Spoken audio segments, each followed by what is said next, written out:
This meeting is now being recorded. So welcome to our EDS Awareness Educational Series webinar. My name is John Furman. Before we introduce our speakers, we'd like to give an overview of our free program for those attending for the first time. So we'll go over who we are, what is our program, upcoming events, introduce our speakers, and then we'll have a Q&A for those that are attending live. So again, my name is John Furman. I manage the National EDS Awareness and Chronic Pain Partners nonprofit organization based in Cincinnati, Ohio. My daughter, Deanna, who is on the call, leads the Cleveland, Ohio EDS support group. She was diagnosed with hypermobile EDS in 2008, the same year my wife Carol passed away with breast cancer. I was a caregiver for my wife who struggled with undiagnosed EDS for over 30 years. We introduced our program at the 2012 EDNF conference to help EDSers form independent local support groups and spread EDS awareness in their communities. We have been a sponsor for these conferences for the last 5 years, and we've started over 100 support groups to date. Each group is given their own free website with a link from the directory and map. We've received feedback that conferences provide valuable information and social opportunities that many cannot afford physically or financially to attend in person. So we decided to bring the speakers to you through the free EDS Awareness Educational Series. We typically meet monthly. All the programs are free. The meeting announcements and the webinar recordings are posted on our website at edsawareness.com for later replay. You can receive email announcements for future sessions by requesting the free guide on our site. Tonight's presentation is sponsored by Body Support Store, where you'll find over 250 products selected by EDSers for EDSers.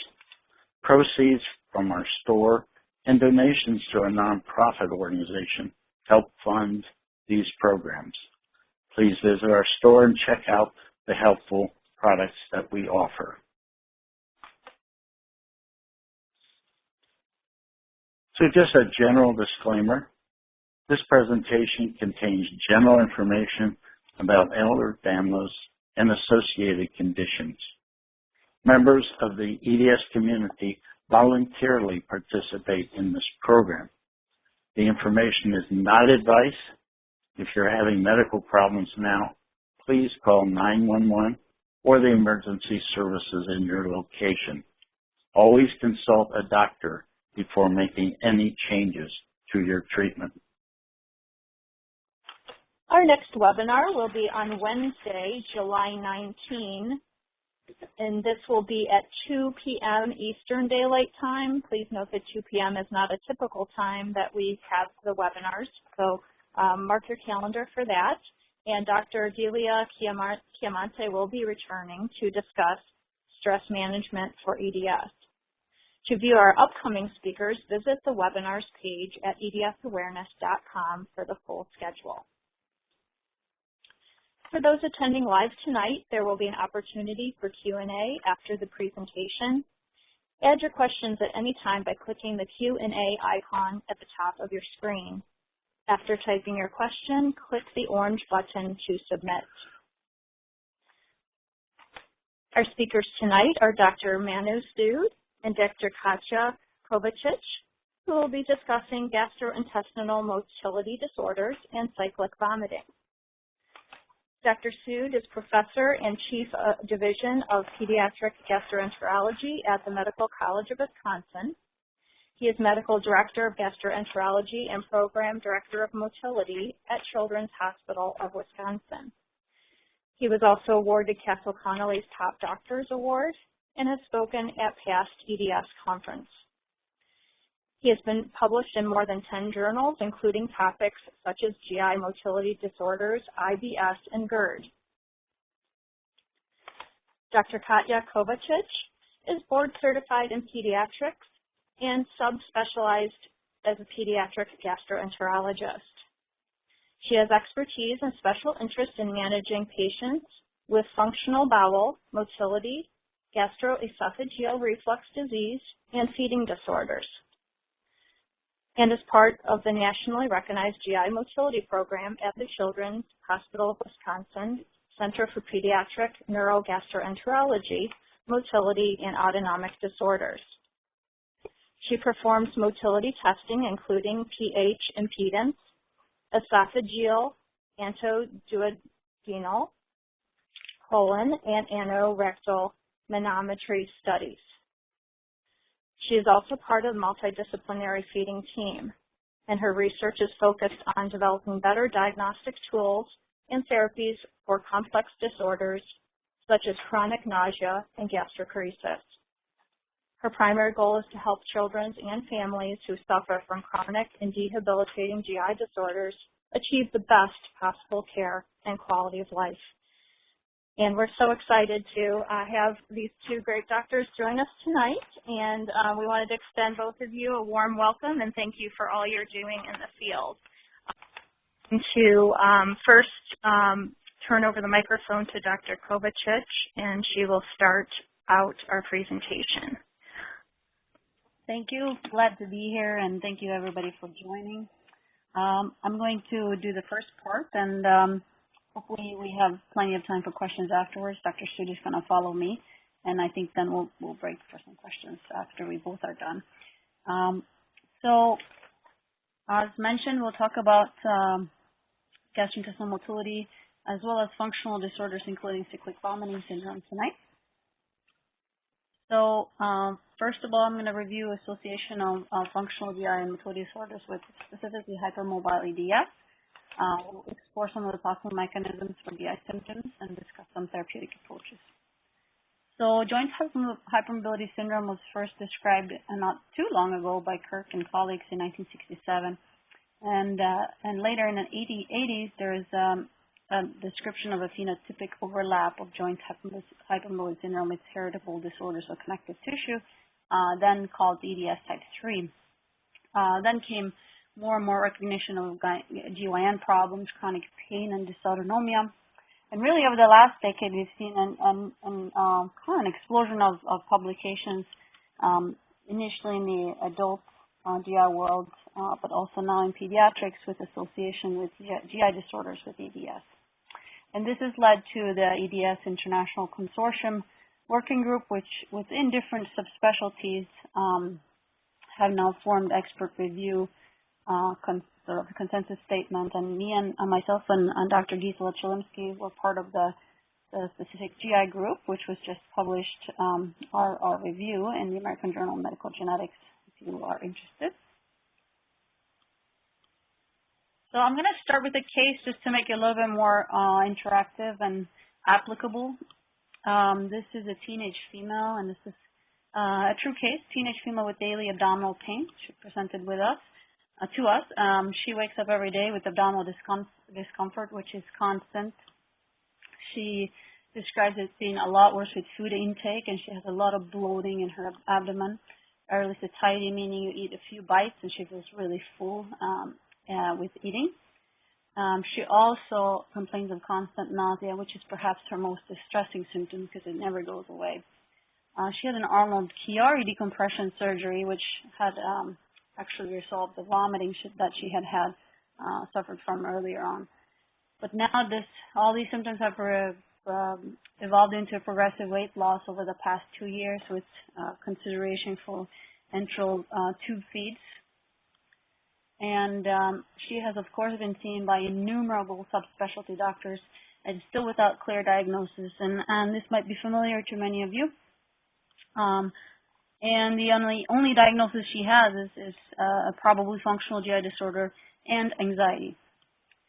Other symptoms, constipation, somewhat controlled on laxatives, regurgitation, heartburn, postural dizziness, pre-syncope, which means near fainting episodes. She has extremity tingling, flushing, migraines, which she receives Botox injection for. She also has muscle and joint pain and spasms, chronic fatigue, sleep issues, brain fog, urinary incontinence, and she says she has no anxiety except for the anxiety that all these medical problems are causing, without a clear diagnosis and without clear help. At our center, she was recognized to probably have an autonomic disorder. So she underwent an autonomic test, which is abnormal and showed late POTS and a mild autonomic neuropathy. And this has been covered by Dr. Gisela Chilinsky separately, so I'm not going to talk too much about it, but POTS is postural tachycardia syndrome. It's the most common autonomic disorder, an imbalance of the autonomic nervous system that's defined by a heart rate increase of over 40 beats per minute when you tilt somebody up on a tilt table test. The tilt table is a motorized tilt table where we have close monitoring of heart rate and blood pressure and vital signs. And if your heart rate really jumps up upon tilting you, then you may have POTS. You do need to qualify for this. You have to have orthostatic intolerance symptoms induced when you are tilted, including dizziness, lightheadedness, nausea, palpitations. A lot of patients have their GI symptoms induced by the tilt table.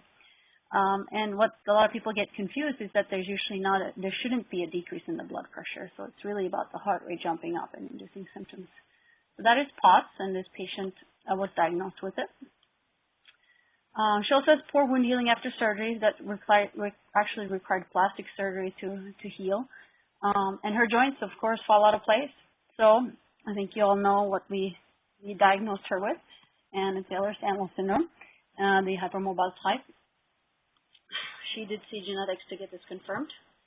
So other diagnoses that were on her medical list are migraines, gastroparesis, meaning slow stomach emptying, which I'm going to talk about, chronic neck and muscle pain, chronic constipation, nausea, GERD, which is reflux, Raynaud's, Arnold-Chiari, which is a problem that you are born with, which the cerebellum in your brain is low-laying, and it causes compression of your brain and can obstruct the outflow of your cerebrospinal fluid, and that can cause severe headaches, nausea, vomiting, and it's quite highly associated with Ehlers-Danlos. She has sleep disorder, restless leg syndrome, fibromyalgia, the POTS, and joint hypermobility, at least now. So going forward, this is a lot, and also this shows in our family history that something is unifying this patient with EDS, with the Arnold-Chiari being present in many family members, the POTS, and the joint hypermobility. When you ask, the problem is nobody asks. So I think you know a lot about EDS, so I'm going to go kind of quickly through this. So as you know, it's a common but very poorly recognized disease. Diagnosis is very often delayed up to 20 years for women. In particular, they're usually diagnosed with functional GI disorders. It is a hereditary disorder of connective tissue with a very variable presentation. There's a spectrum of disease. There's 13 different forms now that have been described, characterized mainly by joint hypermobility, skin extensibility, and tissue fragility. Those are some classic features. The classical form really has specifically skin hyperextensibility, and there's some mutations described in the COL5A1 and 2 genes. And the collagen in your body is a protein that's sort of all over the body that allows tissue to be stretched out to a certain limit. And the collagen is in your GI tract, in skin, muscle, tendons, ligaments, in your blood vessels, in your eyes, and many organs such as the bladder. And that's why we're seeing such multi-system complaints. The hypermobile form, or hypermobile EDS, is the most common and very highly underdiagnosed. The molecular basis here is unclear. You can't simply do a genetic test and diagnose it. It's a clinical diagnosis. The vascular is perhaps the best described, and severe complications, including death, arterial, and GI organ rupture, has been described with this disease. This is this form. Again, a clinical diagnosis. And here are all the different forms. You can find more info about the different forms on the EDS syndrome website. So the 2017 International Working Group, the new classification for hypermobile EDS, really has done a good job putting nicer, stricter criteria for hypermobile EDS. The Beighton score, which you may know, takes a look at specific joints and how hypermobile they are, is now defined as being needs to be more than 6. It used to be lower for younger children and more than 5 for pubertal up to age 50. And after age 50, it's over 4, and because you get stiffer with time. And you have to have you have to meet criteria for 1, 2, and 3 on this list. And from 2, it gets a little bit tricky, but you have to have at least 5 certain specific features under 2A, such as skin findings, abnormal scarring, and all those things listed. Arachnodactyly means long, slender spider fingers. And you are supposed to have, you meet criteria for either A, B, C, two of those, A, B, or C. So this is a little tricky, but this is a nicer and stricter criteria that we now have for EDS. And number 3 is basically ruling out other rheumatological and EDS forms. So the working group put together also some supporting feature, which it doesn't clearly go with the diagnostic criteria, but some of the ones we saw in our case, meaning sleep disturbance, fibromyalgia, autonomic dysfunction, and functional GI disorders, which we're going to talk more about, anxiety and depression. So this is classic EDS with the hyperextensibility. And as you may know, and we can kind of see from this case that I show, the quality of life in EDS has a striking impact on quality of life. All the symptoms and comorbidities have huge impact on work and school absenteeism. Over half of them report constant pain and symptoms, and it's the invisible disability that when you're looking pretty well, but you're suffering, which is what we struggle with. So again, large gaps in diagnosis and management causes a lot of psychological distress, and some patients have this kinesiophobia where you really it's a maladaptive behavior where there's fear of movement and physical activity in patients with chronic pain conditions, and EDS can really evolve into that. So I'm just going to bring up a few studies. This study described patients' lived experience, and there was a broad questionnaires that were sent to patients, and 96% of reported GI symptoms, half of them missing a lot of work in school, and strikingly, a third reported around 20 different symptoms. Most of the time, the hypermobility and skin findings began in childhood, which we, as a pediatrician, really should recognize better, and many of them had constant pain. So here's just a schematic to see how many systems are typically involved: dermatological, neurological, joints, GI involvement with reflux, diarrhea, nausea, constipation, and nearly 80%. Early on in the 1960s, there was already a description about on GI complications of Ehlers-Danlos syndrome, bowel perforation, hemorrhage, hiatus hernia. So it's not new, but it's really more so in the last decade we started to recognize it better.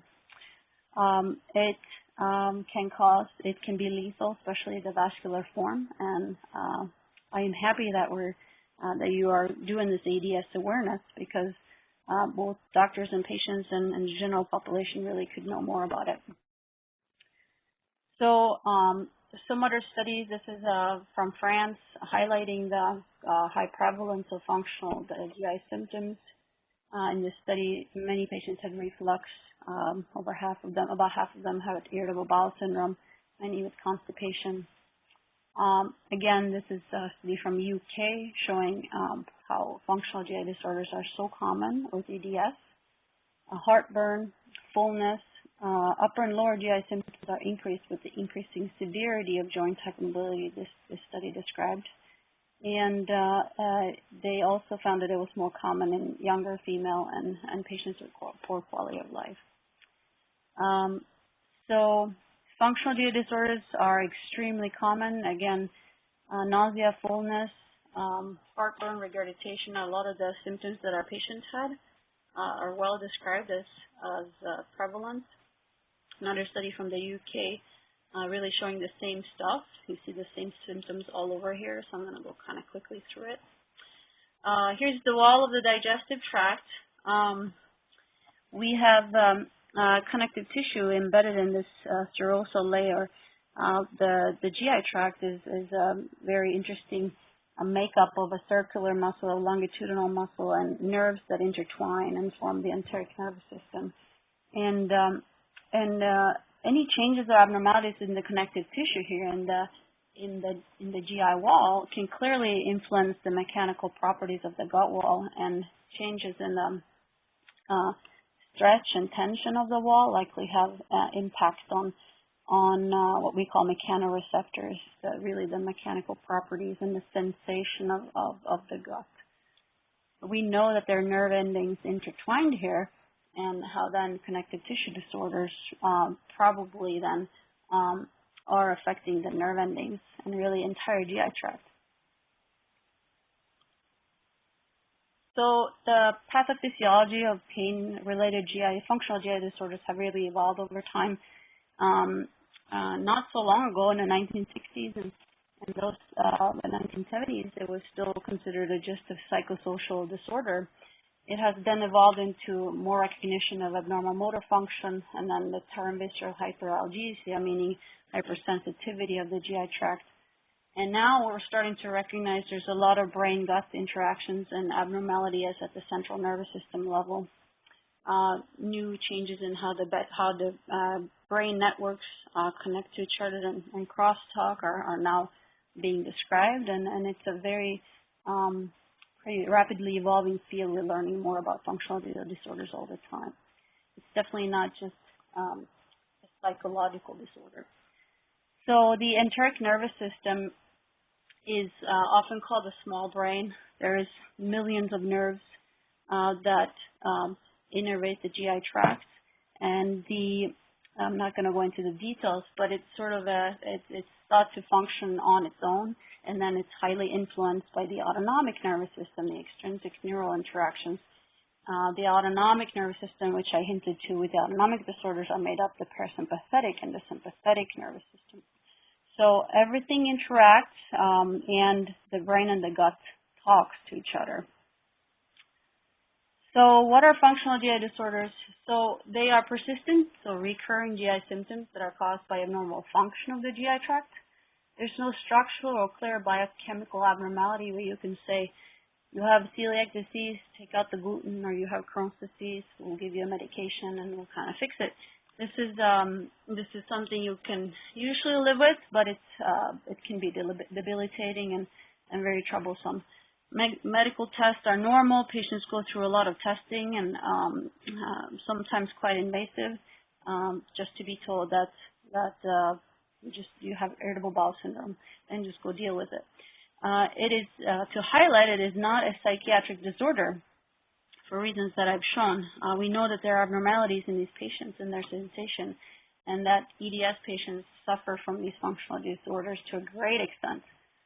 But we do know that because the brain and the gut kind of crosstalk so much, that when you are stressed out, you do have worsening symptoms. And everybody who stood up to talk in front of a big audience know that diarrhea may happen. So there is a close connection with stress, and that's why many patients get erroneously labeled with psychological disorders. So we now have something called the Rome-4 criteria for pediatric functional disorders, and this exists in the adults as well. They're very similar. There's kind of small differences. And this is perhaps not always as useful in the clinical setting, but we do use it to diagnose patients and to target treatment a little differently. So I'm just going to go through them.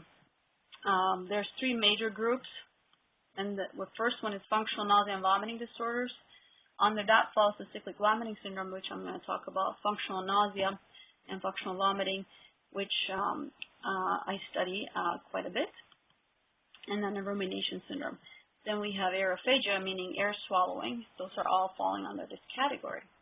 Functional abdominal pain disorders, it is the next big category where we see the prototype of irritable bowel syndrome, functional dyspepsia, abdominal migraine, and functional abdominal pain, NOS. So, and thirdly, we have functional defecation disorders, which Dr. Sood is going to talk a little bit about constipation and fecal incontinence.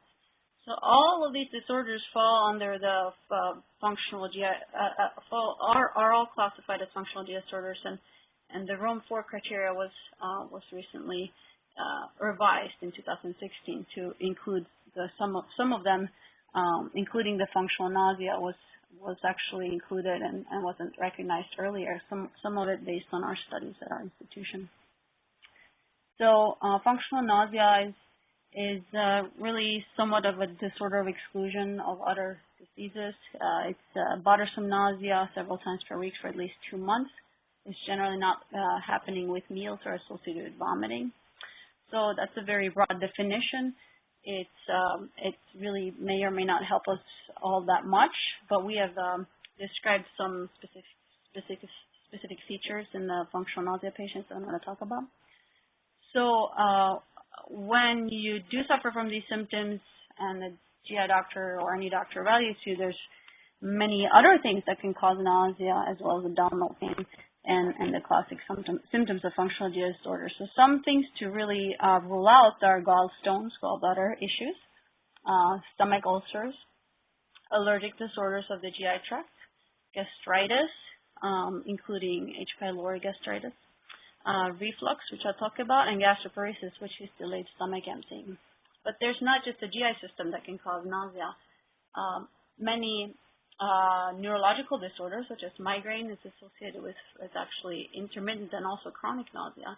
Malignancies, not to scare you, but nausea, when it's associated with severe vomiting, especially in the early morning hours, may be a sign of a brain malignancy.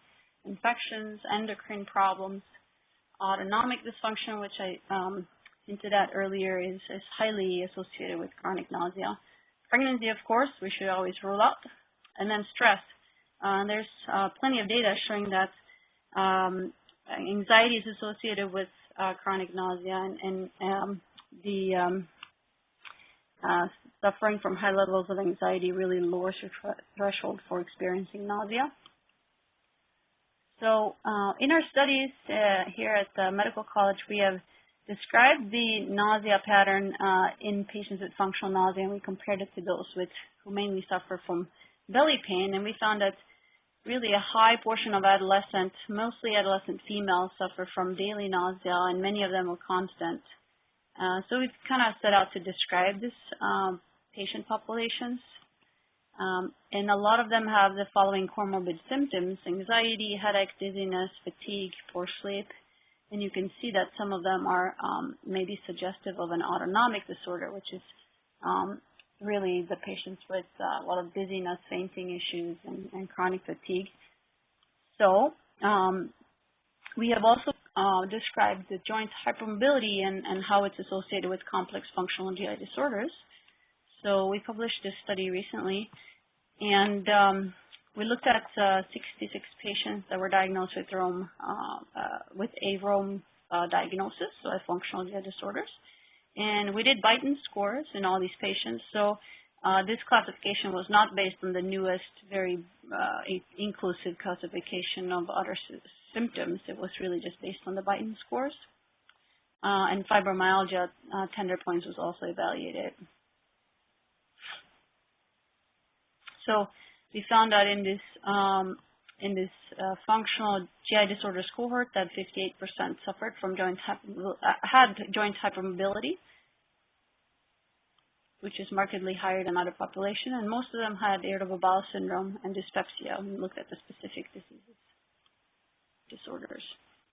Associated symptoms, again, dizziness, chronic fatigue, nausea was very common, sleep problems, fainting, fibromyalgia, and POTS. And there are other people who have reported the prevalence of POTS and joint hypermobility as high as 78%. This study is from the UK. So all in all, the functional syndromes really comes with a whole package of symptoms. And for EDS patients, you really can kind of put EDS in the middle here of the slide because so many of the EDS patients suffer from a lot of these issues. And I will talk a little bit more about specific disorders next. So if you can bear with me, I'm going to talk about some stomach function disorders specifically, and I'll talk a little bit about how we treat them as well. So stomach is obviously the organ for storage and breakdown of foods and emptying of the small bowel. There is a reflex relaxation of the stomach that happens when you ingest a meal. The stomach is supposed to relax, and you're supposed to kind of like inflating a balloon. Some patients have a stiff stomach and they have a hard time, that reflex relaxation is not adequate. And we call it a poorly compliant stomach. And this has been described in patients with specifically something called functional dyspepsia, one of the functional disorders that I mentioned. And this could be a problem that is difficult to evaluate. In adults, people do gastric barostat studies, but it is very invasive to do and difficult, again, to diagnose. But people have done that in adults and shown that patients have a stiff stomach and therefore may have nausea, belly pain, even vomiting sort of immediately upon eating. This disorder is also associated with feeling really full and bloated with eating. Some of those symptoms that the patients in our case shown.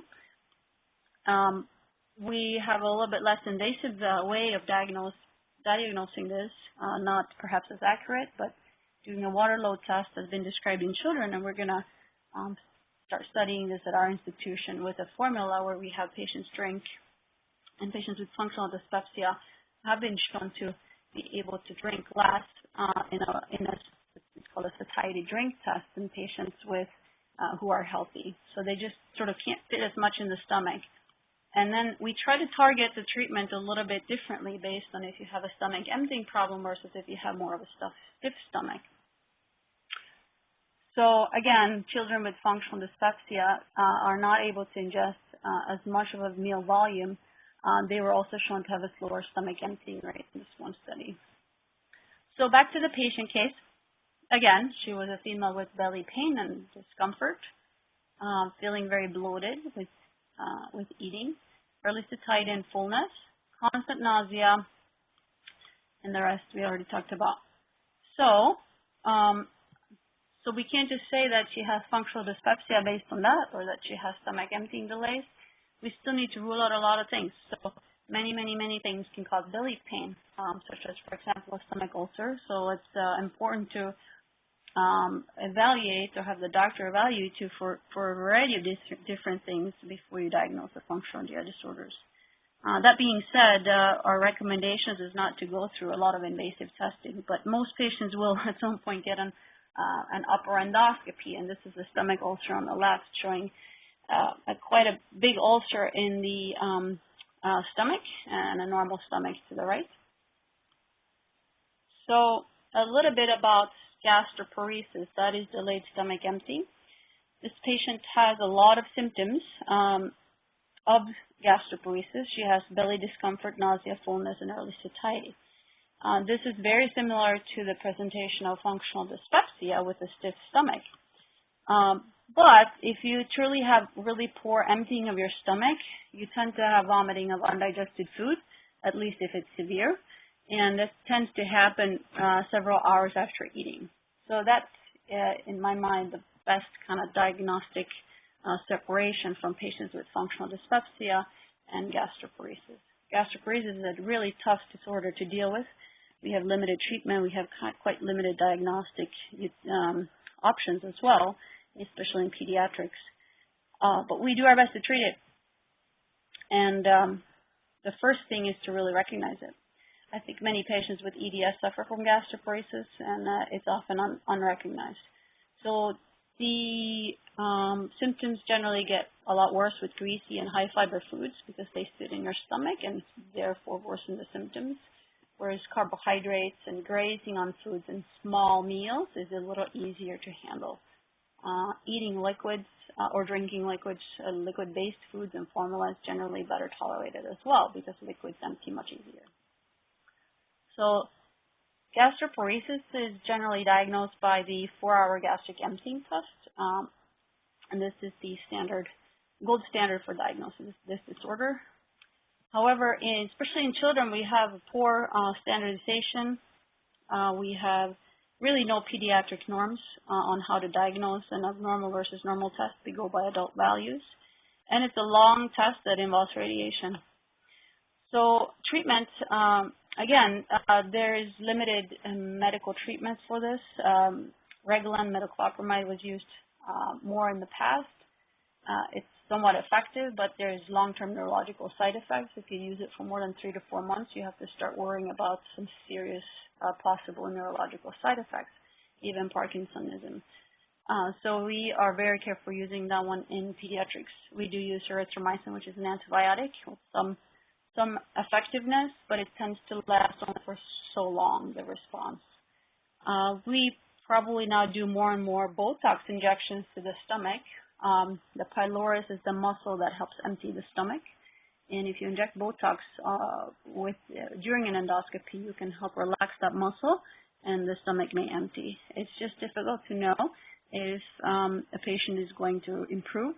There's about 50 to 70% chance of this working, and based on studies. And there's some studies showing that it doesn't really help work that well. So it's definitely an off-label treatment that we sort of go to when we fail everything else, and it involves an endoscopy and therefore is invasive. Again, small frequent meals may help patients with gastroparesis, and when things get really bad, we may have to use tube feeds to drip feed into the stomach, or even bypass the stomach with what's called a J feed. So a GJ tube may be placed to bypass the stomach and feed directly into the small intestine. Now, we also have something called a gastric pacemaker, which we do at the Children's Hospital, Wisconsin. And this is a newer treatment modality where I'm going to show that in a few slides, where you implant a pacemaker in the stomach. So this is the gastric emptying scintigraphy, which is a nuclear test where you eat an egg meal and you wait for 4 hours, and in 4 hours, 90% of your stomach should be emptied. And that's what it's based on. But again, a little bit limited value in children because we don't have good norms. What medications then can delay stomach emptying? Well, there's actually plenty that could, and even some of them, ironically, are used to try to treat stomach emptying delays. So anticholinergic, which is something that may be involved in many neuromodulation medication, may have some anticholinergic effects. They can delay your stomach emptying. Opioids are classic. TCA stands for tricyclic antidepressants. They are often used to try to help symptoms of nausea, vomiting, and pain, and they can really relieve some of those symptoms quite effectively, but they can actually worsen the emptying. So something to think about. Opioids, we really want to avoid to a great extent. We never use it in functional gastrointestinal disorders. They worsen your motility. It's well known that you can really get something even called a narcotic bowel syndrome if you overuse opioids, and so we're very, very, very hesitant to use that. Only for severe pain or post-operatively do we use opioids. So even acid blockers, so PPI stands for proton pump inhibitors, can potentially delay stomach emptying. They are still used a lot because it helps with a lot of heartburn symptoms. A lot of patients with stomach emptying delays then have reflux of food into the esophagus, and these may help. But something to really be aware of is that the medication can then cause a lot of side effects that may worsen your symptoms. So we try to avoid polypharmacy and really think about what we give our patients. This patient, in our case, is taking Vicodin as needed. And it has to alert the physician to what does that as needed mean. Is that every day? And then we probably have a problem. This is the gastric pacemaker. And so a pacemaker is implanted surgically in the stomach. So it's quite an invasive option, but it does show effectiveness. And what it does is it modulates the signals that sends from the pacemaker signals that the stomach sends. And really, the way you perceive your symptoms of nausea, vomiting is probably modulated and changed. It doesn't actually, in studies, improve your stomach emptying, but it really helps with the symptoms. We now have a temporary pacemaker that's placed for 4 weeks for a trial to see if the patients get better so they don't have to go through with the permanent pacemaker placement if they do not feel better, which is kind of neat. Otherwise, it's a big decision to take to implant this. So many patients with EDS, many have, as described earlier, gastroesophageal reflux. And this presents, as you may know, with heartburn, with regurgitation of food, with chest pain, swallowing difficulties. It's usually worse when you lay down. And it's worse with spicy food, and patients who are overweight may benefit from weight loss because being overweight worsens reflux. It can be bad to the point that you get the erosive esophagitis, meaning your esophagus gets damaged from the acid from the stomach. And here are 2 pictures looking down on an esophagus, which is what we see when we do an endoscopy. On the left side is a normal and healthy-looking lining of the esophagus. On the right side, it's esophagitis damaged by acid. So a lot of EDS patients have GERD. And this is what happens. You have the stomach with food at times, and there's a muscle called the lower esophageal sphincter at the bottom. And it opens and it closes, and sometimes it just opens too much, and it does so just kind of randomly. And in patients with reflux, it just opens too often and just sometimes too long. And then the food reflux is back in the esophagus, and there's where you have your symptoms, and acid from the stomach comes up.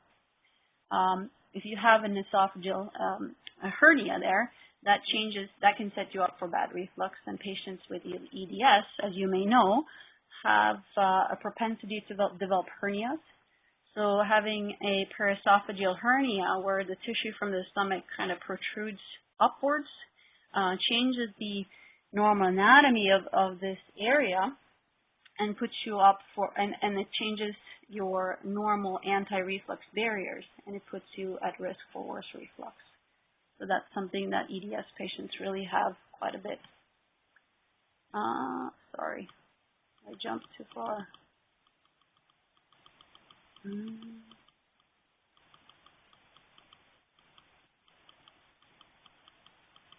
So here, I clicked on the wrong button.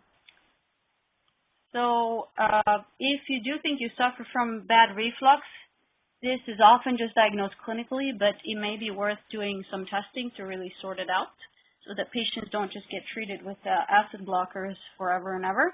Acid blockers are the most overprescribed medications in the U.S. and probably the world. And we do recognize more and more associations with infections, side effects, including bone health issues, and particularly pneumonia, C. diff infections. So we try to stop them if they're not needed. But a doctor can figure out, a GI doctor can do some testing to figure out if you have reflux with a pH impedance study. Unfortunately, it involves having a probe down your nose for 24 hours that goes down in the esophagus. But it measures the amount of acid exposure in the lower esophagus, and it also measures how much of liquid comes up, and it can actually see how far it comes up, how often it happens, and if it's correlated with your symptoms. So you would be logging your symptoms while you're wearing this probe for 24 hours, and then we can see how much acid there is. It is also used to see if the acid blockers are effective. So if you are on an acid blocker, you can do this study and see if it's doing anything, basically. So if you have acid exposure in your lower esophagus while you're on the acid blocker, then maybe it's not doing anything. Maybe an alternate treatment is necessary. We're still left with essentially the same treatments, the variety of different acid blockers.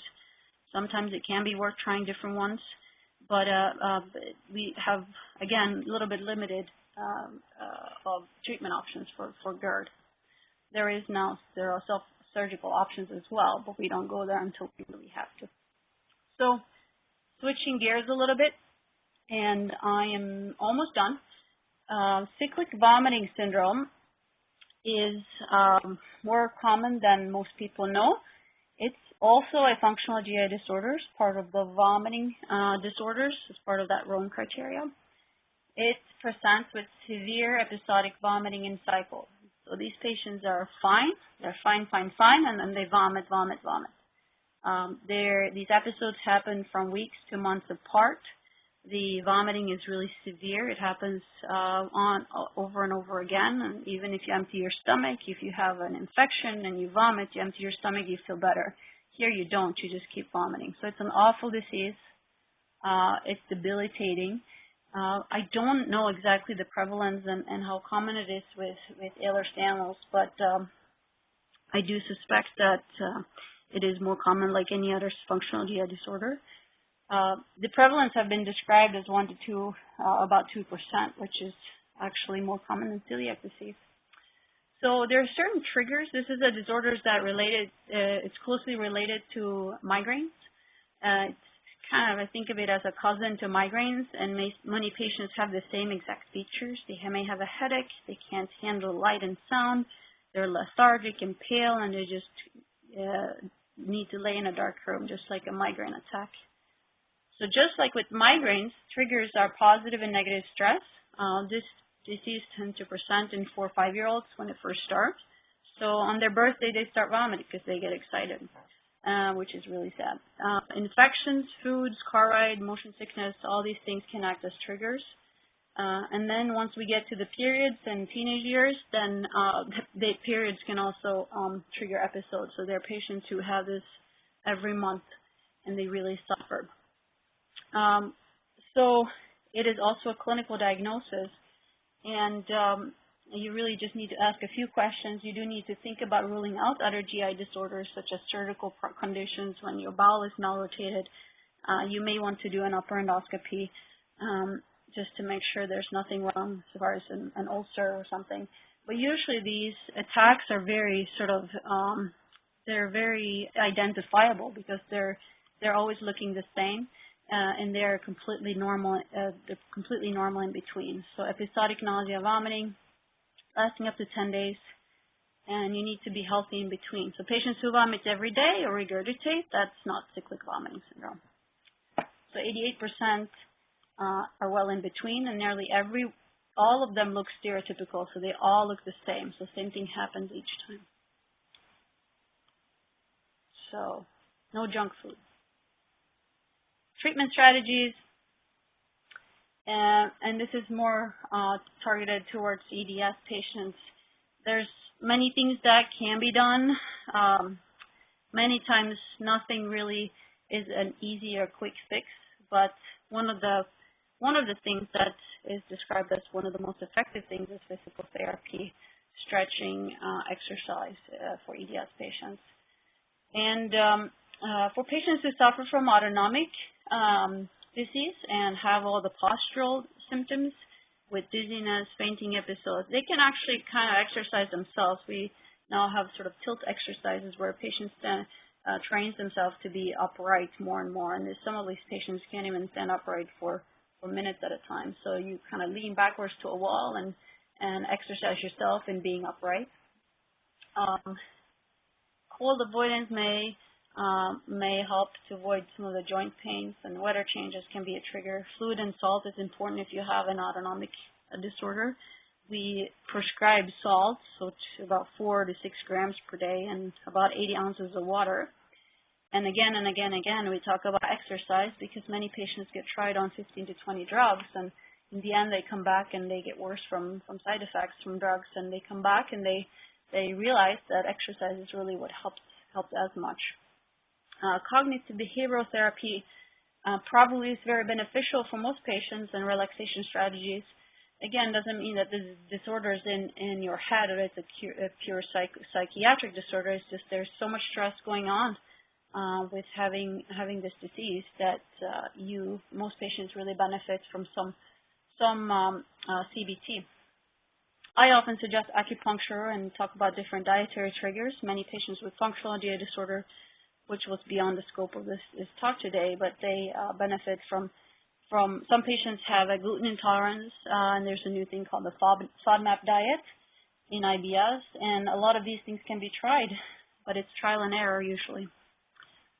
So other things, Botox injections for migraines, muscle relaxants, neuromodulators, which is gabapentin, and many other drugs acting on the central nervous system. The tricyclic antidepressants, like I mentioned earlier, the classic one being amitriptyline, is used a lot because they tend to alleviate the symptoms of nausea, vomiting, pain, and migraines. So you often, if you're lucky, you can kill several birds in one there.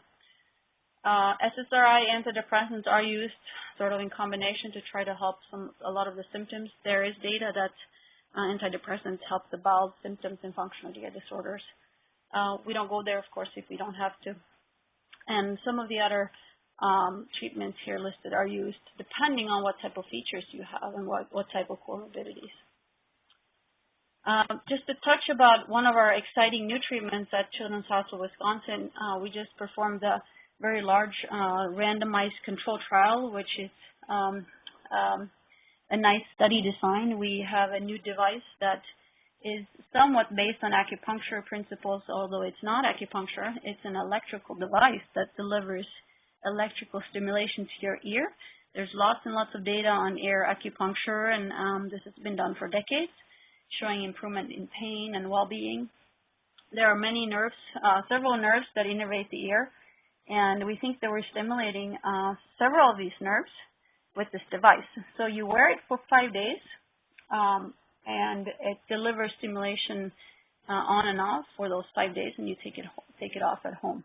So in this trial, we showed that we enrolled patients with irritable bowel syndrome and other functional disorders. So the main criteria to enter the trial was pain, and I personally believe that Ehlers-Danlos patients could really benefit from this device, from this neuromodulation therapy. It's something that we haven't yet published. All this data is unpublished, but just because of the broad constellation of symptoms that Ehlers-Danlos patients have, and lots of it involves pain, I think that this is an exciting treatment for EDS patients. So there's 4 different cranial nerves that branches out to the ear, and one of them is the vagus nerve, and we may actually be doing vagal nerve stimulation with this device, but we don't know a lot of the mechanistic background of this device yet. So here's some of the data which we showed that the worst pain that these patients reported every week in the neurostim group improved dramatically. So about 60% had greater than 30% improvement in their pain scores after 4 weeks of therapy. So they would come back and they get a new device every week, which is a little cumbersome. But even with coming back to the hospital, having this device placed, the fact that it's an alternative medicine therapy and no drug, non-pharmacological, patients were extremely happy to do it. And this survey tells the story. Nearly everybody were satisfied with the treatment. So in the treatment group, nearly everybody said they would repeat the trial. And most of the patients in both groups would recommend it to a friend and family. And the patients who said they would repeat the trial would do so even with the chance of having a fake device. In this study, we designed it to have half of them having a fake device so we could really see the effects of the real treatment. And that's what a randomized control trial is. So again, I touched a little bit about cognitive behavioral therapy. We do know that about 80% of children with functional GI disorders improve with psychological therapy, so something to really consider along the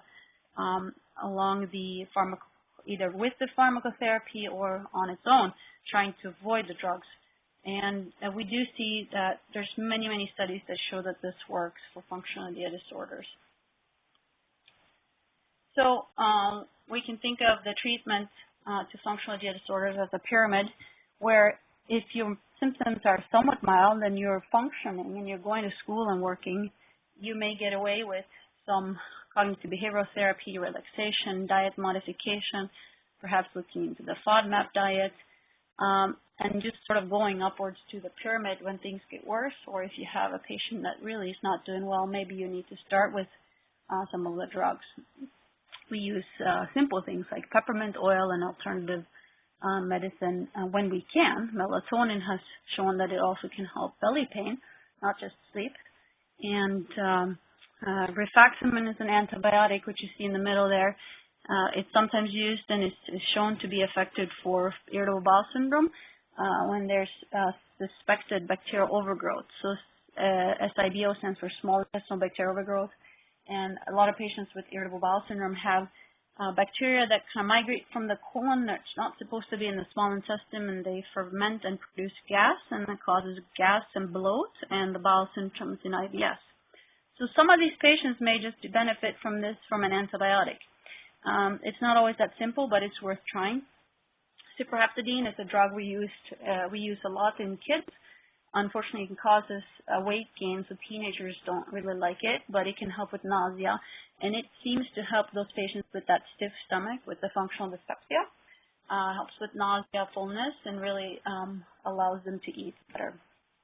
And going up the pyramid, you come to the tricyclic antidepressants, gabapentin, and at the top is rehab programs. So again, you may be going from the top and down. Your patient is very debilitated. So lastly, when we think about pediatric motility problems and upper GI symptoms, we also need to think about a severe disease called chronic intestinal pseudoobstruction.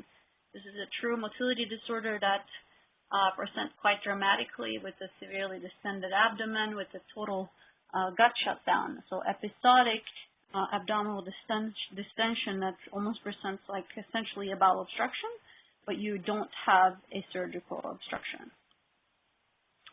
I bring this up because it's reported in EDS. We have occasional patients who have severe EDS, and some of them have pseudoobstruction, and really the EDS may really go unrecognized. This is a case report where it was found through intestinal full thickness biopsies that the patient had a alpha-actin deficiency, and then led to the diagnosis of EDS. So this disease and motility testing is something we perform only when we suspect severe diseases. So if you suspect functional disorders, even gastroparesis, this is not the test to go to. This test should be done when you really suspect pseudoobstruction.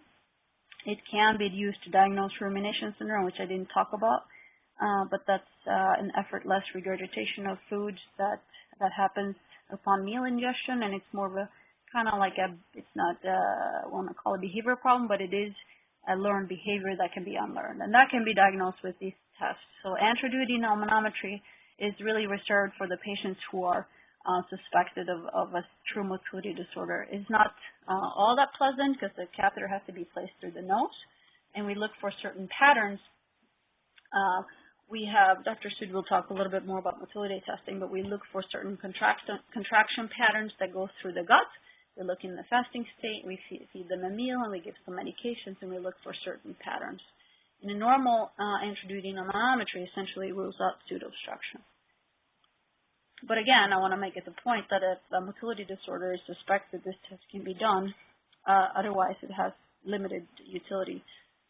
Full thickness biopsies can also be done of the, when we take biopsies with an endoscopy, it just takes the upper little part of it, but to really diagnose some of the pseudoobstruction diseases, if there's a problem with the nerve or the muscle of the gut, the surgeon may actually have to cut out the piece, and that's called a full thickness intestinal biopsy.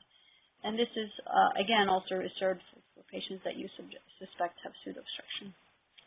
So I'm going to turn over to Dr. Sood, and I hope I haven't taken too much time. Is he there? Yeah, hi, Katja. Thank you very much. You are on.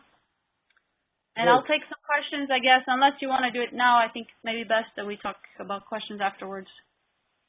Yeah, I think that might be better. So let me just do my bit, and then we will take questions at the end. Mm-hmm. Yep. Good. So thank you, everybody. And I also want to thank John and Dana for organizing this webinar.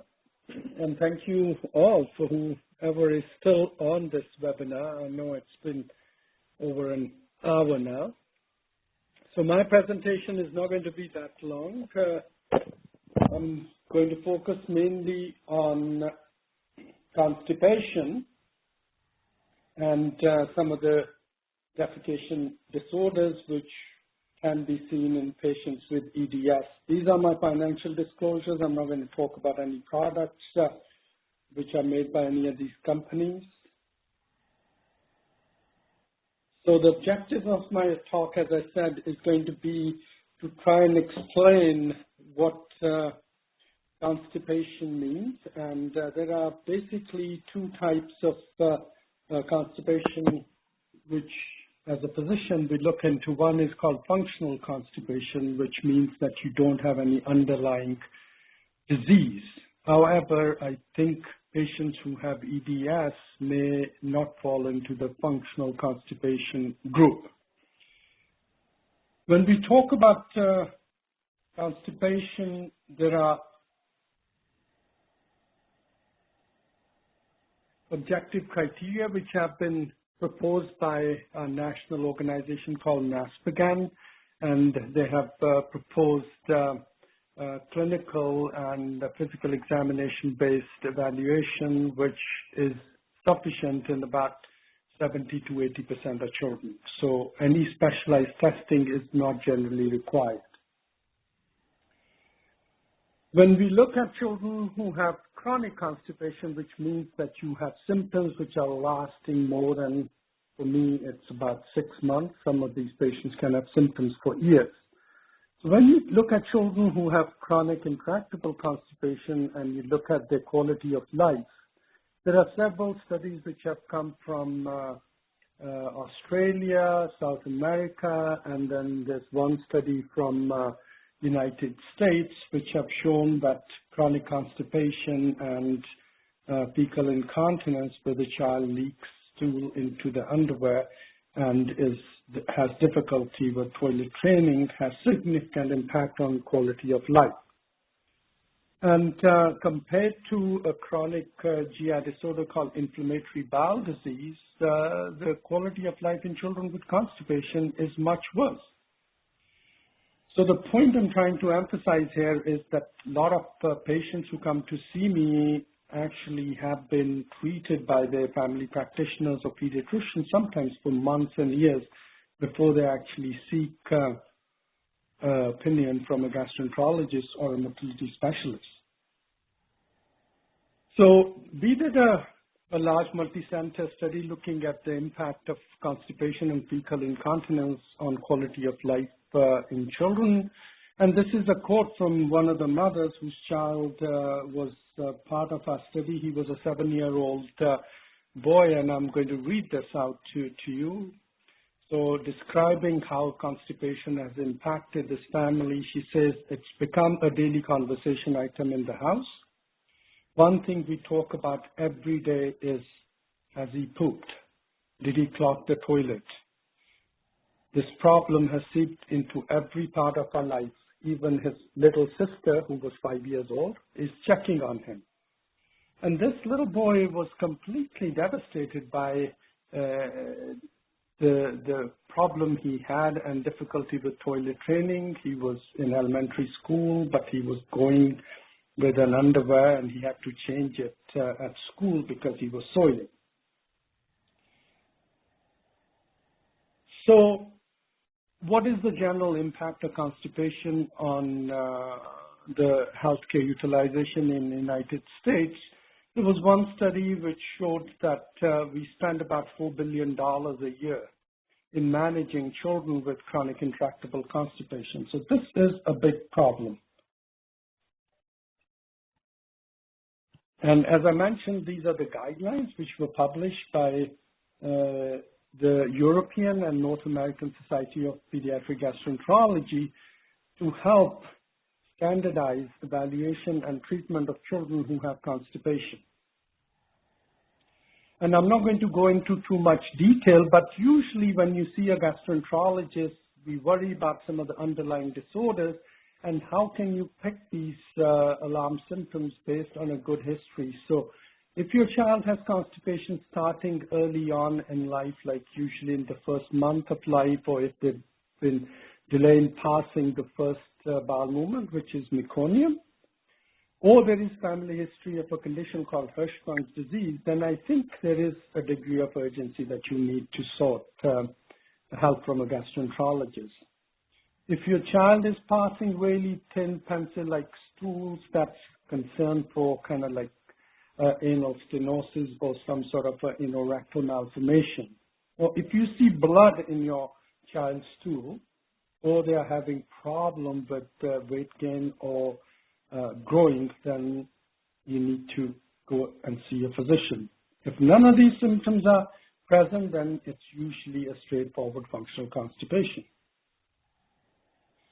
So some of the signs which we look for are if you have thyroid gland enlargement, which has been associated with constipation, if your child has the tummy looks really distended or it's tender, and we tend to look at the perianal region to make sure there aren't any congenital malformation of the anal canal or the spine. And if we've excluded that, then we generally don't need to do any further workup. So one of the questions which a lot of my parents will ask is, how good is an abdominal X-ray? And the answer is it's probably not needed, and it does not provide good information to evaluate constipation in a child. A lot of pediatricians and some of emergency rooms still rely on abdominal X-ray, but that's not a good way to diagnose constipation, and it creates more problems rather than helping. There have been some studies which have associated milk intolerance or allergy with chronic constipation. No specialized tests are available to look for milk allergy. The main thing to do is to exclude milk for a couple of weeks from your child's diet, and if the symptoms improve, you can stick with the milk-free diet. If they don't, then you can restart the milk, but no specialized testing is needed. There have been some studies which have linked high calcium levels in the blood with chronic constipation, and children who have gluten problem called celiac disease can also present with chronic constipation. But routine testing at first visit or second visit, and especially in children who have less than 6 months of symptoms, none of these specialized diagnostic tests are needed.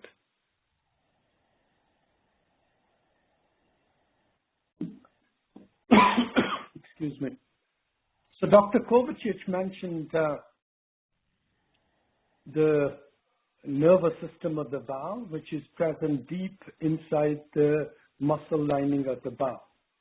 And the reason why I'm mentioning this is that when you go to a gastroenterologist, usually with a colonoscopy or upper endoscopy, you can't really get a biopsy which is deep enough to evaluate the nerve and the muscle lining of the bowel, where the real problem in patients who have chronic constipation is.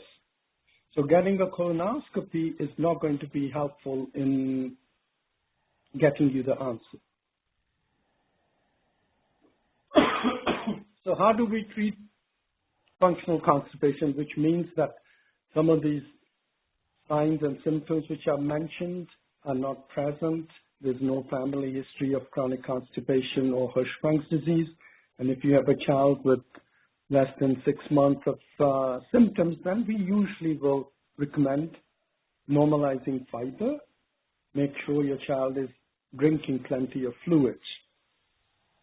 If we find that there is a stool impaction in the rectum, that needs to be cleaned out. And usually we can do that easily with oral laxative called polyethylene glycol or PEG. This treatment is as effective as enemas, and generally enemas are not required for disimpaction. Once you've disimpacted this child, then it's extremely important to continue with a stool softener, and the most common one which we use in children is called polyethylene glycol or PEG again. There are other laxatives which are effective, and the common ones which we use are lactulose and milk of magnesia. And as I'm talking, I'm doing the parental education, and it's extremely important for the parents to understand that a lot of children will have relapses of the constipation if you do not continue with the treatment long enough. One of the questions which some of my parents routinely ask me is there any role for prebiotics or probiotics? And the answer is, based on current data, we don't really know how effective they are. So they are generally not recommended. But if you feel strongly, some parents will try it, but as a physician, I can't give you that answer at this point. Excuse me. So what is the outcome of children who have constipation? And this is a large study from a Dutch group. And the top end of the bars, which are black or dark gray, are the patients who have ongoing symptoms or no improvement in their symptoms with standard treatment, which I just mentioned. So these are the patients who generally come to see us in the motility clinic. And the next half of my presentation is going to be how do we evaluate children who have what we call chronic intractable constipation.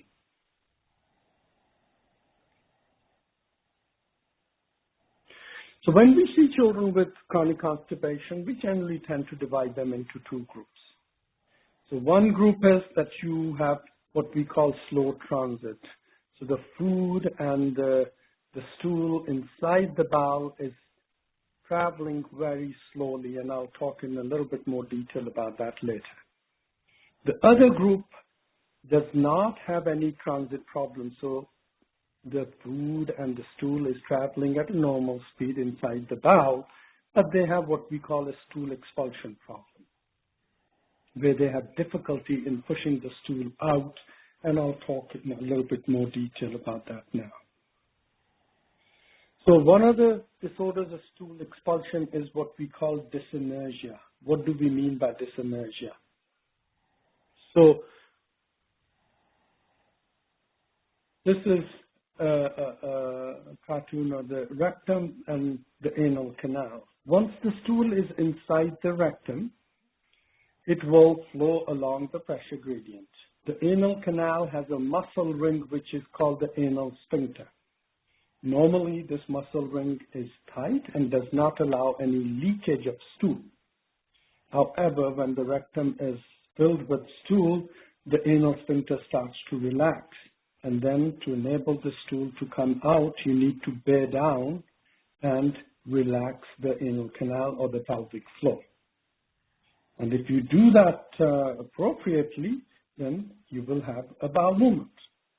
However, if you don't do that in a coordinated way, then the stool won't come out.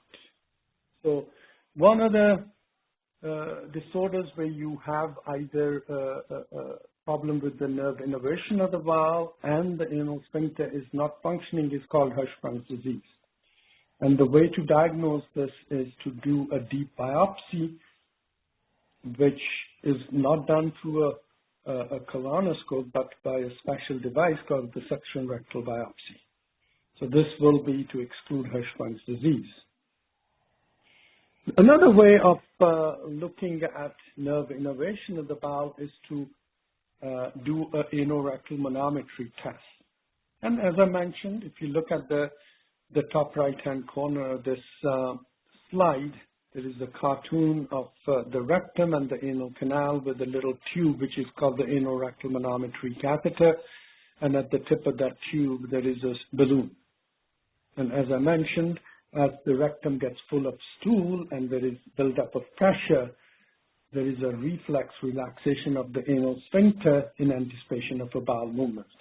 So when we do the anorectal manometry test, we look for this reflex, which is called the recto-anal inhibitory response, and that's shown in this figure at the bottom left-hand corner of the screen.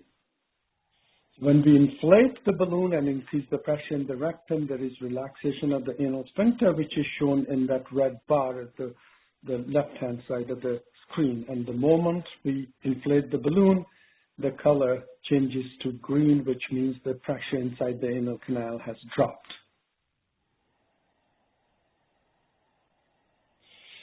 So when we see patients with the uncoordinated, or what I mentioned earlier, dysenergic defecation.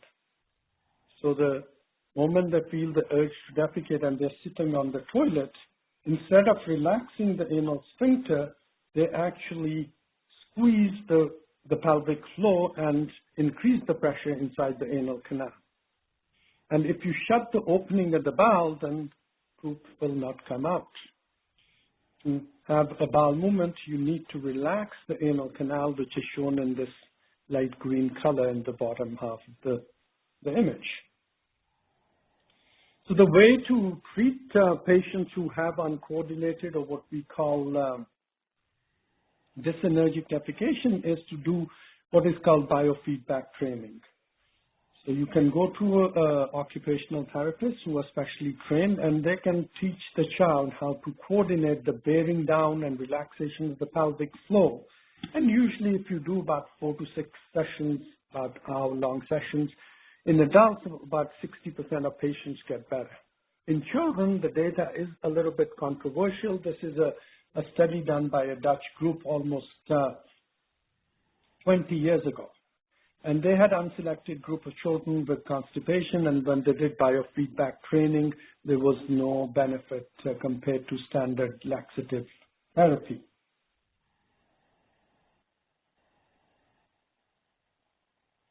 However, there was another study done about 10 years ago from Wiley Children's in Indianapolis, where they actually did an anorectal manometry and selected children who had uncoordinated defecation or dysenergia. And when they did biofeedback training in these patients, it's a relatively small study, but they found a significant improvement after 4 months of biofeedback therapy. So in a well-selected, usually older children who have dysenergia, biofeedback training may be helpful. So you can have the anal sphincter, which is the muscle ring at the bottom of the anal canal, and there are treatment options available for children who have abnormality of the anal sphincter. And the 2 common treatments are that you can inject botulinum toxin or Botox into the sphincter, which helps to relax the sphincter and facilitate stool expulsion. The other treatment is to give a little cut into the anal sphincter surgically, and both these treatment options are equally effective. So I'm going to switch gears and talk about slow transit constipation. And the way to evaluate how quickly the food and the stool is moving inside the bowel is done through what we call transit study. One way to do this would be to take a meal which is labeled with a radioisotope, which can be picked up by a special camera called a gamma camera. And depending on where you see most of the activity, you can do serial images up to 48 hours after ingestion of the meal, and then you can see how quickly the meal and the stool is reaching the rectum. This is a little bit expensive test and requires you to be visiting the hospital multiple times to have those images taken. Our group uses another test which is called the SITS marker test. As you can see, there is a small capsule, and inside the capsule there are these white little plastic rings which are coated with barium. You just swallow the pill. In children who can't swallow the capsule, you can open up the capsule and sprinkle these little rings on applesauce or peanut butter and then have the child eat them. We tend to do an X-ray 3 days after you ingest this capsule, and sometimes we'll repeat the X-ray on day 5. And depending on where these little rings are in the gastrointestinal tract, we can actually measure if stuff is moving inside the GI tract at the normal speed, or is the bowel a little bit lazy. Another way of looking at bowel motility or the transit is to use what we call colon manometry. This is a little bit involved test, requires you to have an inpatient clean out, And this orange tube, thin tube, which you see is the manometry catheter. We place this inside the large bowel of the colon using a colonoscopy, and the little silver metal rings on that catheter are pressure sensors. And we can then plot the pressure profile of the entire colon. This is helpful if you're concerned that there may be a segment of the bowel which is very dilated or may not be working very well, and especially if you're thinking of surgical interventions, which would be that you think the patient may need part of the bowel removed, or you are thinking of other surgical interventions. This test is available mostly in large motility centers, including the hospital where I work. I'm going to skip this slide, and so I mentioned this earlier on, so about 20 to 40% of patients will have chronic intractable constipation. And in most of these patients, oral laxatives are not working, which include polyethylene glycol, lactulose, milk of magnesia. Sometimes these patients have been on stimulant laxatives like senna and bisacodyl. So if you're at a point where most of the first-line medical therapies have failed, the choices in children are limited in terms of medication. There are two drugs which are being trialed at the moment in children. One is called Amitiza or lubiprostone, and the other one is called Linzess. Amitiza, there was a multi-center study in children which was done last year. The data has not been published, and at the moment there is no data available showing the efficacy of this drug in children. However, the company is hoping to publish those results fairly soon and hoping to get a pediatric indication for this drug, but we don't know whether they will succeed. Linzess is being trialed in children at the moment, and I anticipate that there will be some data coming out in the next couple of years. Sometimes we will use these medications in children, and in my experience, they work in about 50% of patients who have chronic intractable constipation. If the medical therapy, and including the drugs I've mentioned, are not working, then one of the options is to do what we call a cecostomy. It's a small little plastic tube which sits inside the bowel, as you can see here, and the other end of this tube is at the skin level. You open up the flap, and through that you connect a tube, and you can give the child a saline enema up to about half to 1 liter, and this will cleanse the entire bowel within about 15-20 minutes. In children who have some residual motility and do not have very slow transit, it tends to provide good results in up to 70 to 80% of patients. So we've had very good experience with this therapeutic option. The other newer treatment modality is sacral neuromodulation. Dr. Kovacic mentioned vagal neuromodulation and stomach neuromodulation. So the way this is done is that you put in a very thin needle at the base of the spine like you have when you get an epidural. Through that, we thread in a small little wire and take the needle out, and that wire is then connected to a small disc which sends an electric impulse into the base of the spine. We don't really understand how it helps patients with constipation and fecal incontinence, but we think it improves the colon motility, and it also helps the patient to be more aware when they're going to have leakage or when the rectum is full and they need to have a bowel movement.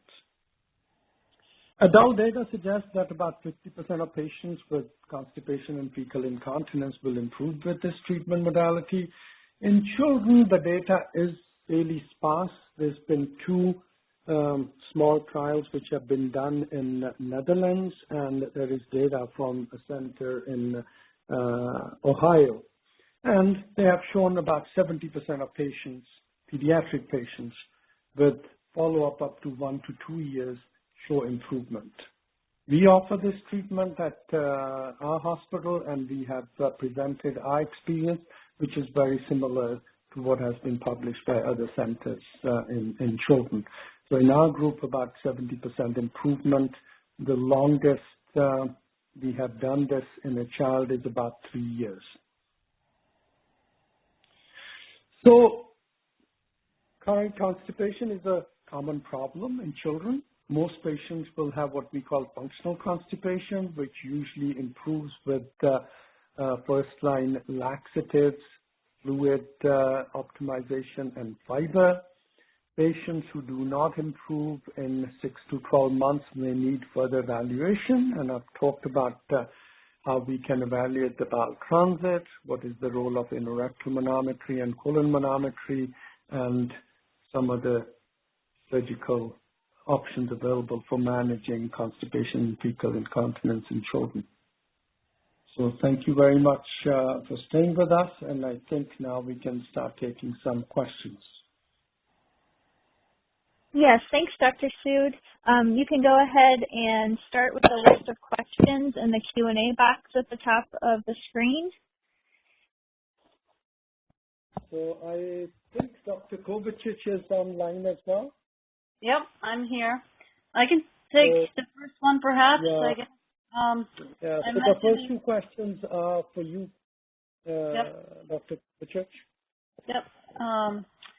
So you mentioned, the question was, you mentioned using melatonin as a treatment option. How often is it used, and are there precautions in patients with dysautonomia? It is used for functional abdominal pain disorders. Sometimes there is some evidence that it may be effective. I think that we tend to use it when symptoms are a little bit milder, when parents are requesting kind of more alternative medicine options, and when there's, of course, a concurrent sleep issue, then it may be a perfect kind of agent. I think for myself, I think it's not always that helpful. I mean, it helps some patients, but I would say I would target it mainly to those patients who have sleep issues.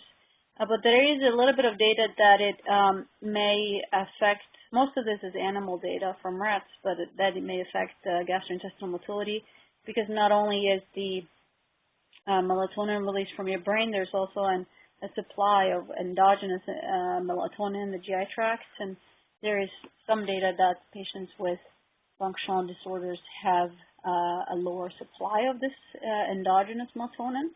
So I think that the evidence is a little bit limited. There's some animal data that suggests this may have some effects, positive effects on the GI tract. I don't think that there's any, I am not aware of any issues with it being used for dysautonomia patients. We use it very often for these patients, especially when they have sleep issues. So hopefully that answers that question. So I think, thank you very much, Dr. Kovacic. I think the next question is again related to what you were talking about. I can read it out. It says, my young adult daughter has recently diagnosed with hEDS. She has lived with having EDS her entire life. Her condition is not severe, and she's working through all the related issues. Lately, though, on the stomach front, she's burping all the time.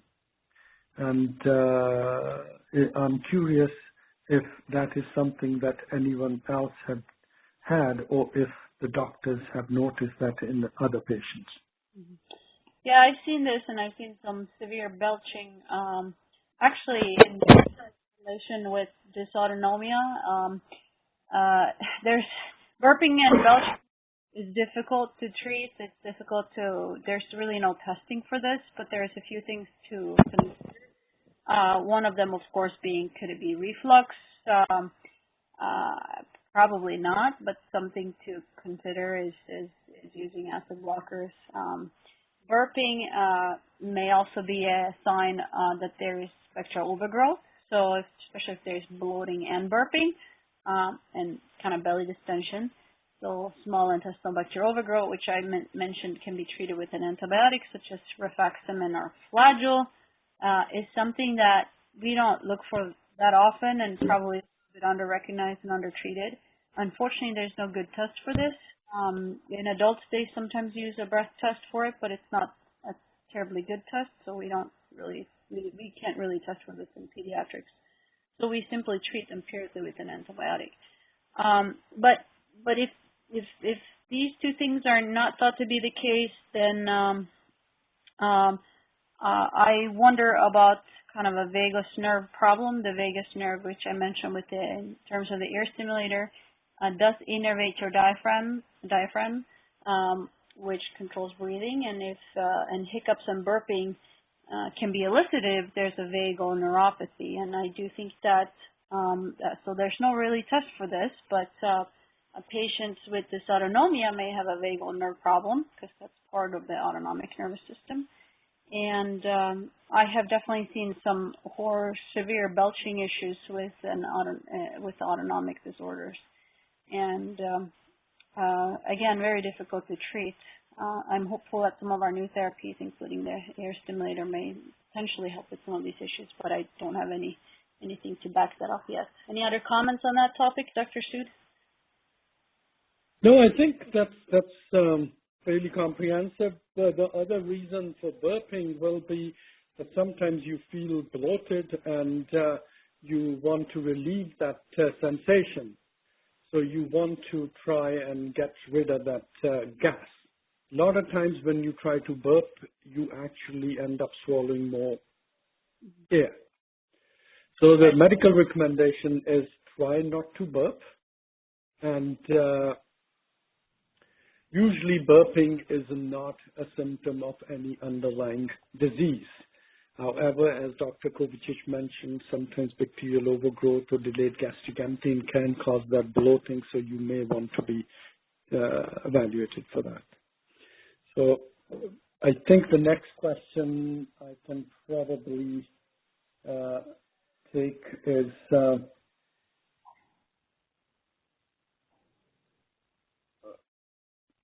do laxatives help decrease nausea and vomiting? Now, if you're taking laxatives, you're probably constipated. If you have bad constipation, then you will have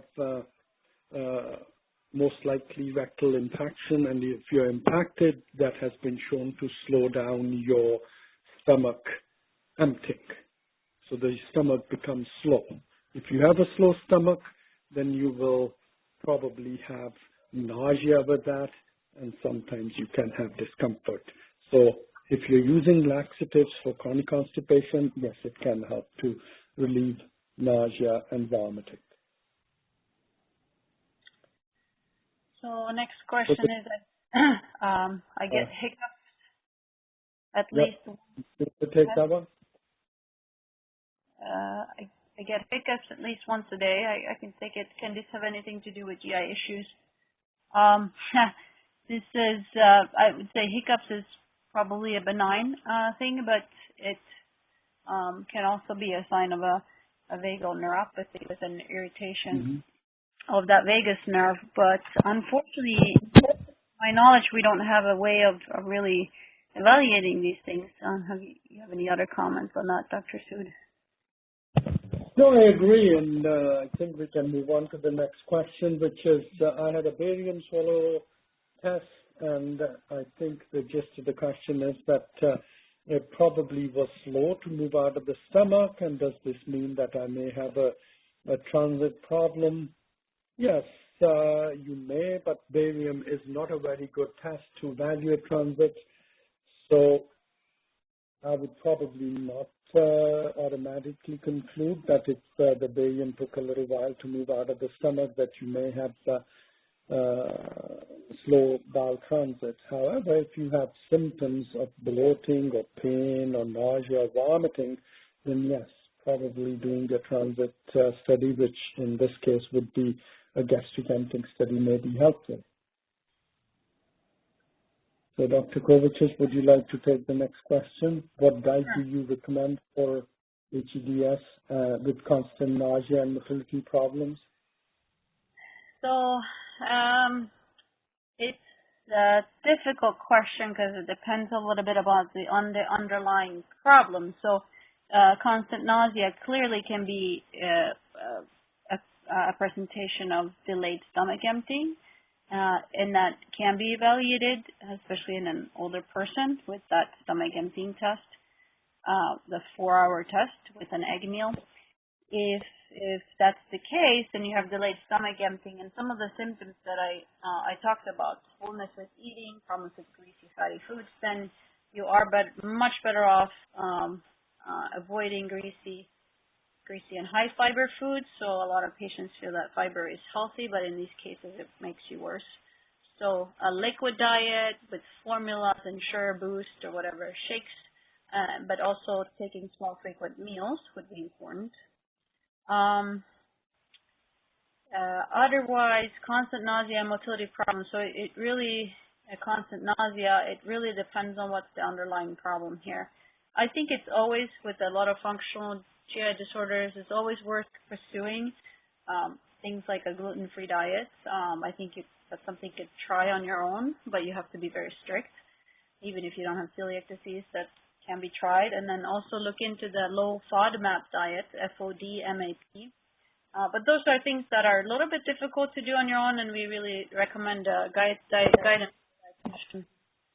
So, perhaps next question. Thank you very much. Yeah, so I think I can take the next question. It's related to polyethylene glycol, and looks like 2 children have been on this treatment for almost 8 to 10 years. And the question is it safe for my children to be on this lifelong?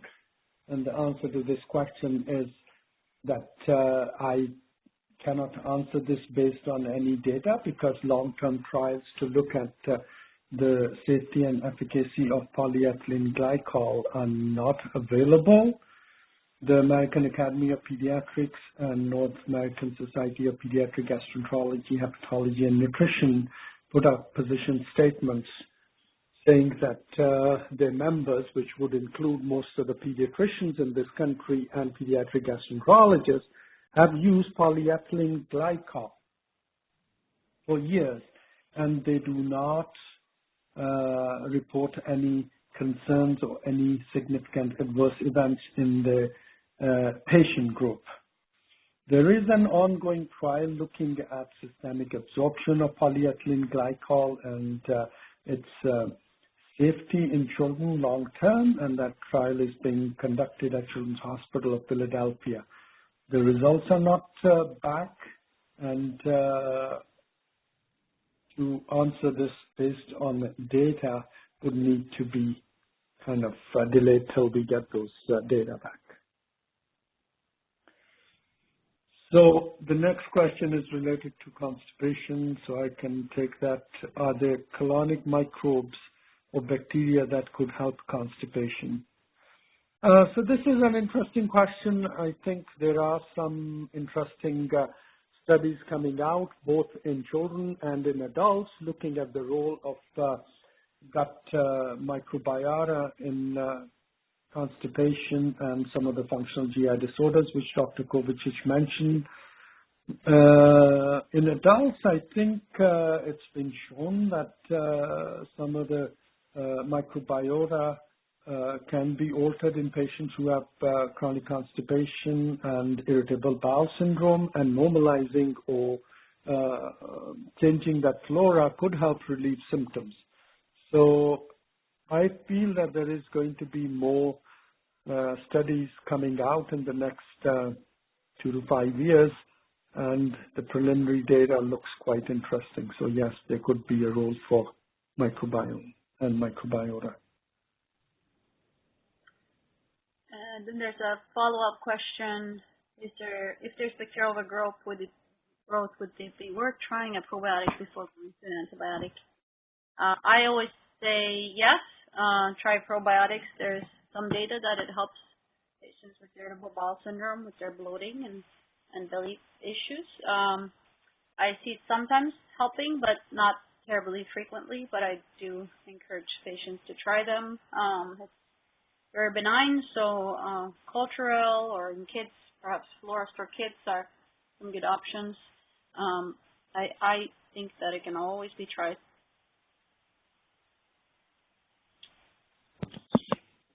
Yeah, so the next question is related to Zyrtec for belching and gas issue. Would this be helpful? I have heard that Zyrtec and Zentek combination is often tried for patients with EDS and mast cell activation issues. I'm not clear why the physician recommended this. So Zentek and bloating, I think when you use acid blocking medication, you tend to increase the risk of small bowel bacterial overgrowth. So if you're belching and you have gas issues, then Zentek probably is not a medication I would use. Zentek is mainly used for reflux type of symptoms. Sometimes it can be used in patients who have delayed gastric emptying, just to reduce the stomach irritation from the acid. But the main indication for Zentek is heartburn and reflux. And mast cell activation, we don't tend to use medication for this entity. There are some groups who have shown that using some antihistamines and mast cell stabilizers can be helpful in children with abdominal pain. I agree. There are some allergists that will treat these disorders with antihistamines. We don't typically use it that often, and it's a tough diagnosis to make and to treat. So the next question, I think we have already answered. It's why are probiotics not recommended? And what I was mentioning in my presentation is that we do not have good randomized controlled trials which have shown that probiotics for constipation are effective. That doesn't mean that future data will not change that recommendation. But if I'm practicing evidence-based medicine, that what I give to my patient has to be backed by solid data, then at this point we do not have good data. That does not mean that you cannot take probiotics, and as Dr. Kovacic mentioned, some patients do benefit from this, but there is no good data at the moment. So this is kind of a controversial recommendation at the moment. So I think we've come to the end of question and answer session. So I want to thank all the participants who've stayed on, and I also want to thank Dana and John for organizing this session, and Dr. Kovacic for her excellent presentation. Thank you, Dr. Sood. Thank you, Dr. Kovacic. Is there anything else you want to say in closing, or anything else about further studies that you'll be doing? We're pretty excited about some of the trials that you're starting. I continue to do studies on our new neuromodulation techniques, and Dr. Sood is starting some other trials, and we keep doing research, and our center is quite involved in Ehlers-Danlos patients, and we have published several studies already, so we continue to explore and do research. Yeah, so we are looking at some of our patients with EDS who have chronic intractable constipation, and hopefully we'll be publishing that data in the next year or so to look at the outcomes. So that's something to look out for. And we are just beginning trials looking at some of the food supplements, like we use peppermint oil and ginger is being used for nausea and functional GI disorders. So we are looking at some of these food supplement treatment options for functional GI disorders. So that's something our group is involved in. We also have a big interest in gut microbiota. So we are starting some trials looking at the gut immune interaction in patients who have functional GI disorders. So that's the kind of work we are doing at the moment. Okay, wonderful. And I assume if anyone wants to participate in that, they should just contact your office directly. Yes, I think Dr. Kovacic is doing a neuromodulator trial, and she's doing some studies in children who have delayed gastric emptying. So she is actively enrolling healthy children at the moment, right, Katja? Correct. For now, it's healthy, but soon enough, we'll enroll patients with nausea and gastroparesis. And there will be some more studies on this neuromodulation device, pending some funding, but I think we'll be doing it very soon. Okay, wonderful. Well, thank you both for everything that you're doing to try to help our community and all the time and expertise you've shared with us tonight. And we welcome you to come back and speak with us at any time. If you have any new information you'd like to share in the future, please do come back with us. I'm going to go ahead and close out the meeting for tonight. And I want to thank all the people who attended live and for all their good questions. And they are very appreciative for you. They're chiming in here live to thank you. And we hope to see everybody again next month on the 19th to talk about stress management and EDS. And I'm going to go ahead and turn over the microphone to John for a moment. Yeah, again, thank you all who attended this evening, and thank you for hanging in there. This has been a very interesting and a very thorough examination of gastrointestinal. This has been our gastrointestinal month, I think. And as we mentioned, we have these webinars at least monthly, sometimes twice a month. So please check back at our site. I will get it recorded and get it out on our site by Thursday. So again, thank you all who attended. Thank you, doctors, for participating. And we're going to wrap up for this evening. So again, thank you and have a good evening. Thank you. Good night, everyone. Good night. Good night. Good night. Bye-bye. Bye.